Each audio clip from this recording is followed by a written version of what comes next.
Liebe Zuschauer, herzlich willkommen vom Parkett der New York Stock Exchange. Mein Name ist Manuel Koch und bei mir ist Peter Cardillo of Rockwell Global Capital. Thank you for joining us today. Nice to be back. Peter, we see the Dow Jones still high. Europe, Cyprus can't do anything against our stable market. Yeah, I think the markets are in accordance, like I am, that there will be a solution to the Cyprus crisis. In fact, I think, over the next several hours, we'll probably get some sort of a resolution to this one way or another. I doubt very much it's going to have a negative impact in the sense that I think that they will adhere to the EU's request, and the situation has gotten to the point now that they're going to have to act either way. And I truly believe that no member firms of the Eurozone really wants to depart from the euro, and so I think that they will make sacrifices, concessions, and agree to the EU's proposal. And the biggest thing, of course, is the taxation on deposits, which the EU probably is going to lessen a bit, but still it'll be a tax, and that'll clear the way for the bailout funds. Even many traders here on the floor expected a pullback for like 1 or 2 weeks already, and we didn't see it, and we just saw a little pullback because of Europe and Cyprus last week. But do you expect that the market still will go up? I'm not too sure that the pullbacks that we've seen here have anything to do with the situation in Europe. I think it's more from a technical perspective as opposed to a real fear factor. Look, if you look what's been happening in Europe and you look at the European markets, they certainly have not been thrown into a panic mode, and certainly here in the States, that's not the case. Yes, we came off yesterday. You might say the excuse was Cyprus, but I think the real reason for yesterday's decline was the fact that the S&P failed to move into new record territory. And so we had a technical adjustment. Today, the market is rising again. Whether or not we close the week with a small gain or a small loss, I'm not sure. But the fact is that Mr. Bernanke, once again, has established that the drug effect of cheap money is going to be around. And so that's a very, very hard issue to combat. You can't fight the tape. The market wants to go higher, and it probably will until we get real strong economic activity, and then perhaps maybe, the Fed's finally beginning to say, okay, it's time to exit the stimulus program, or perhaps we're going to readjust our balance sheet, whatever the case may be. But until that day comes, we will have a pullback. Nothing goes up forever. I expect a pullback. I think we'll get this pullback sometime in the latter part of April, early part of May. But it's not going to be significant, and it's not going to derail this bull market. Also, Bernanke is always here in the focus, and everyone likes to read between the lines. We see still the cheap money is continuing. They have so much money in the market. Do you think this is a good thing for the economy right now, but in the long term maybe it's not a good thing? It will definitely, at one point, it's going to have a negative effect. We could run the risk of inflation. Right now, there's no inflation.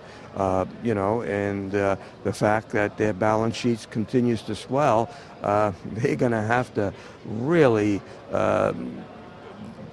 toe the line in making sure that when they begin to readjust their balance sheet, that they're not going to create a panic within the markets, especially, obviously, the bond market is what I'm referring to, and that obviously would have a negative effect on equities as well. But I think that they realized those risks, and I think Mr. Bernanke, he himself said, we will take all the precautionary measures when the time comes to unwind the balance sheet. And so, right now the markets believe that, and I believe that as well. So I just think it's a question of cheap money and looking at some of the fundamentals, which have not really changed. Corporate America continues to produce earnings. They may not expand on unemployment, and that is what's basically keeping the labor market pretty much in check, even though there are signs of it beginning to show some real strength. But nevertheless, we're still far away from that 6.5% target that the Fed once again spoke about earlier in the week. So, I think with corporate earnings still pretty much okay, and PE responding to earnings that are not overvalued and cheap money, it's hard to make a case for this market to really surrender and collapse. And also an uncertainty could be Washington, D.C. We still have everything going on there. Democrats and Republicans are talking about the fiscal cliff, the budget.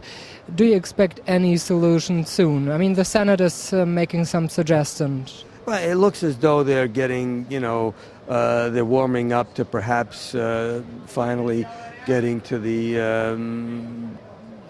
objective of making some serious cuts and unwinding some of the automatic cuts that could be a problem. And Mr. Bernanke reminded us of that earlier in the week, that they could weigh on economic activity, and certainly they're going to weigh on unemployment. So I think so. And, I think Mr. Obama just now has to initial the extension of the stopgap bill, which makes us safe at least till September.